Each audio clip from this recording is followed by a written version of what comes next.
Hər hansı bir xalqın, ölkənin tarixini özündə əks etdirən yalnız tarixi abidələr, kurqanlar deyil, həm də ürəklərdə yaşadılan sayseçmə insanlar, nəsillər, şəcərələrdir.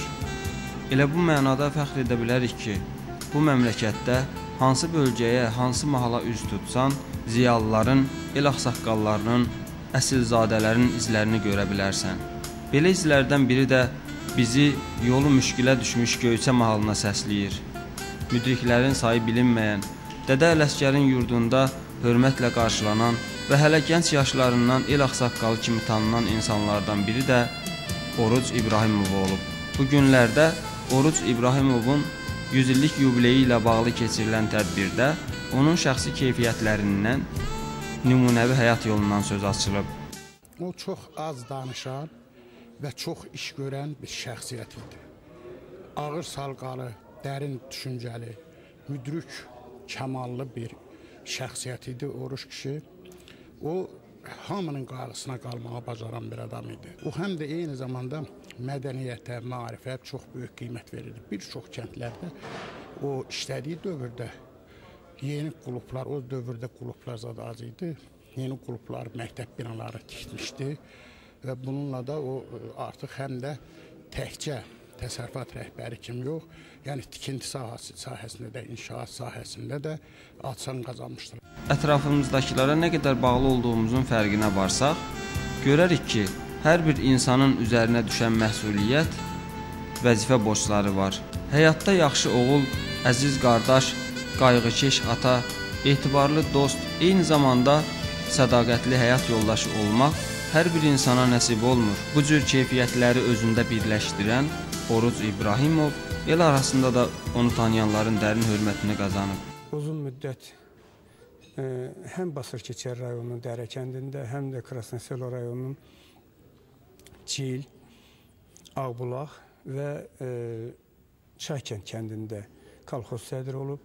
Təqribən bir 30 ilə yaxın kolxoz sədri, sovet sədri və digər rəhbər vəzifələrdə işləyib. Əlbəttə gözümüzü açmışıq, onu həmişə çox ciddi görmüşük evdə. Elə evdə də özünü kolxoz sədri kimi aparmış, yəni rəhbər işçi kimi aparmış və biz uşaqlar da həmişə ondan hardasa çəkinə-çəkinə dolanmışıq. Mənim bacı qardaşlarımdan ancaq bir qardaşım ki, hansı ki dünyasını dəyişib, haqq verdi müəllim, onunla bir balaca ərköyün danışardı, zarafata yol verərdi. Yəni onlar bir yerdə yaşamaqları ilə bu zarafatın da bünövrəsini qoymuşdu. Tədbirdə çıxış edənlər müdrik ağsaqqalın dostluqda nə qədər möhkəm, sözündə bütöv, zəhmətkeş və mərd bir insan olduğunu bir daha vurğulayıblar. Bugün biz bura xoş bir məram üçün yığılmışıq.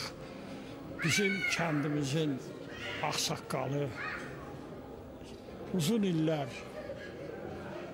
partiya, dövlət işində çalışan, gözəl bir insan, yaxşı bir şəxsiyyət, yaxşı bir ailə başçısı, yaxşı bir qonşu Oruc müəllimin, İbrahimov Orucun 100 illiyi tamam olur. Mən çox böyük məmnuniyyətlə bu məclisdə iştirak eləməyi özümə boş bilmişəm. Çünki mən o kişini tanıyırdım. Ancaq yüksək keyfiyyətlərinə görə, ona görə də belə insanlar haqqında söz söyləmək, onları anmaq, yada salmaq bizim hər birimizin borcudur. Ağsaqqal adı səslənəndə ədalət, müdriklik, ciddilik, uzaqgörənlik kimi yüksək keyfiyyətlər göz önünə gəlir. Xalq tərəfindən insana verilən bu ad onun yaşına görə deyil, şəxsi keyfiyyətlərinə görə və qazandığı hörmətə görə verilir. Bəli, bu adı məhz xalq verir, elə Oruc İbrahimova verdiyi kimi.